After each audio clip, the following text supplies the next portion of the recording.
Señora Presidenta, quisiera plantearle al diputado preopinante que no se escude en la historia, en los años de cárcel,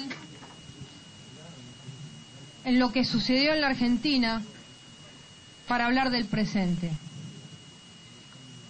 A mí me sucedió una vez, siendo yo secretaria de Estado en Política Criminal, recibir a una persona que hoy es embajador en España del gobierno, Carlos Bettini. Lo recibí por sus años de cárcel, por su familia muerta, asesinada por la dictadura, y venía a operar las coimas de las cárceles. Así que la verdad es que el pasado no puede habilitar conductas erradas en el presente. Lo denuncié inmediatamente, está de testigo aquí quien fuese en ese momento ministro de Justicia de la Nación, el doctor Ricardo Gilavedra, y quien fuera secretaria de Derechos Humanos de ese ministerio, la diputada Conti, que lo dije en una reunión de gabinete lo que me había pasado. Así que yo creo que los años de cárceles, de exilio, no habilitan para justificar conductas en el presente. Recuerdo esa sesión que describe el diputado Rossi, porque yo, sin ser en ese momento ni diputada ni senadora, como presidenta del Partido Unión por Todos, hice una presentación judicial, porque consideré que lo que había pasado en esa sesión de subversión económica era un escándalo. Así que no todos actuaron de la misma manera en esa circunstancia. Puede remitirse a los diarios de la época o puedo buscar entre mis escritos aquel que presenté en ese momento en la justicia. Lo mismo hice cuando en esta Cámara de Diputados, y yo no era diputada de la Nación, hubo conductas realmente detestables de diputados que cambiaron su voto en el Consejo de la Magistratura, repitiendo las palabras que dijo la diputada Elsa Álvarez, que intendentes, gobernadores, senadores y diputados eran apretados para pasar al oficialismo. Podríamos decir que eso fracasó, la idea de un partido único, de un partido predominante que se llevaba y arrasaba con todo. No sé si eso podría llamarse republicano, tal cual dijo el diputado Rossi. Sin duda que lo que sucedió el otro día, señora Presidenta, y he sido testigo desde el primer momento, lo que me llevó a llamar en un momento a la diputada Carrió y decirle que cruce de manera inmediata, porque ya en el recinto, y lo pueden ver, había un clima realmente muy pesado, muy frustrante, muy angustiante.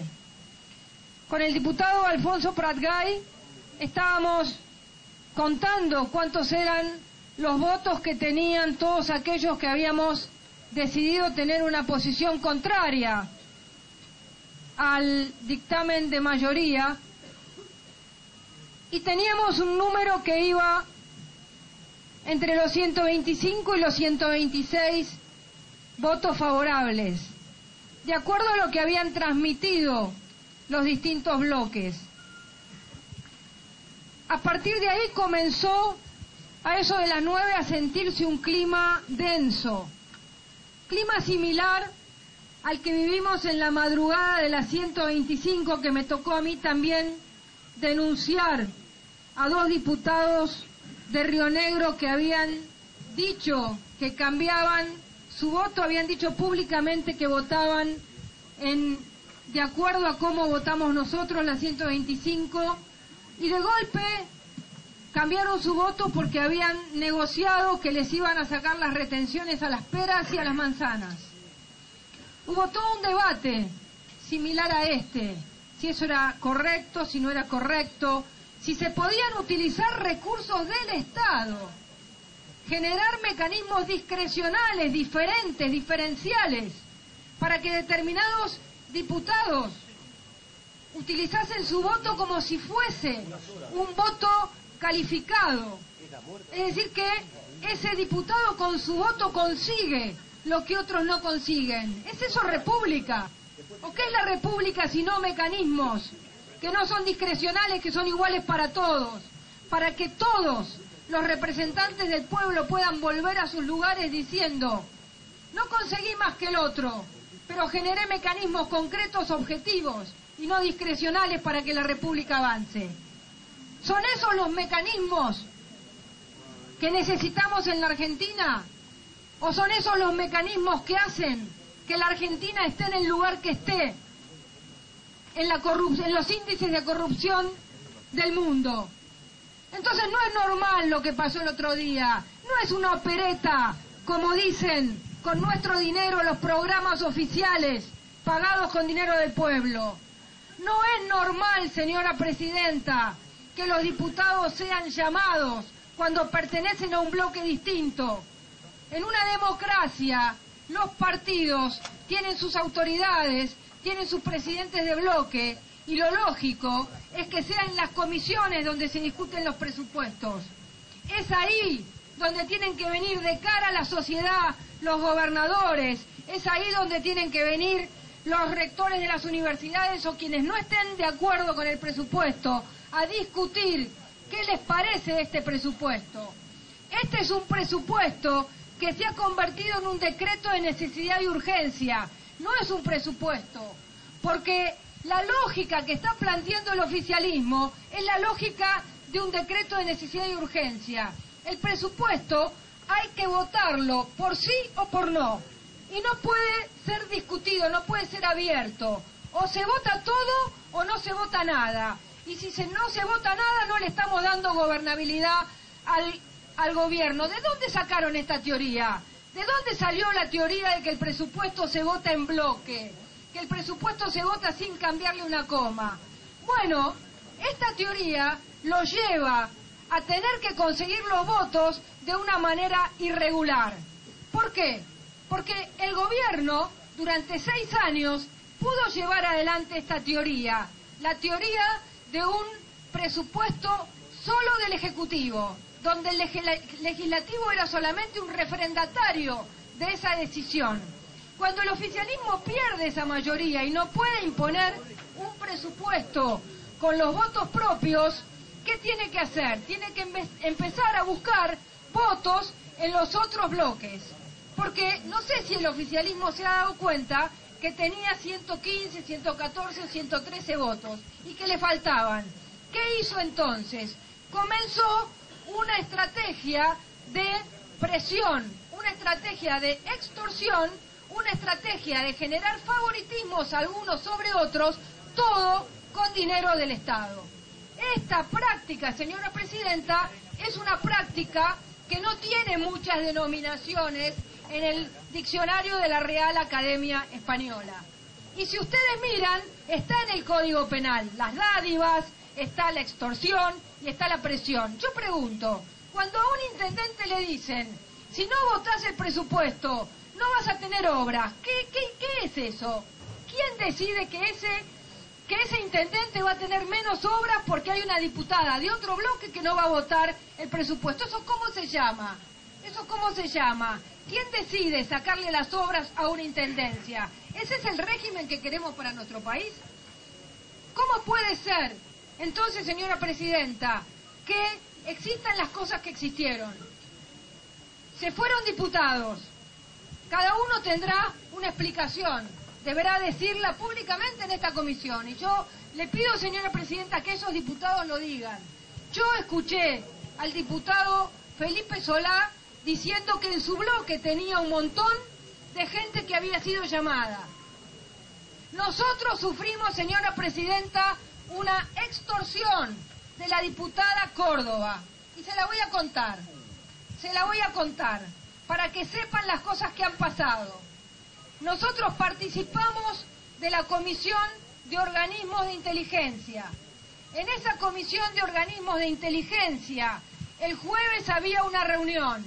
Y en esa reunión había que firmar un escrito de acuerdo de todos los diputados para cerrar una causa abierta por la CIDE, donde decía que la presidenta de la comisión, la diputada Irma García, el senador Morales y quien les habla,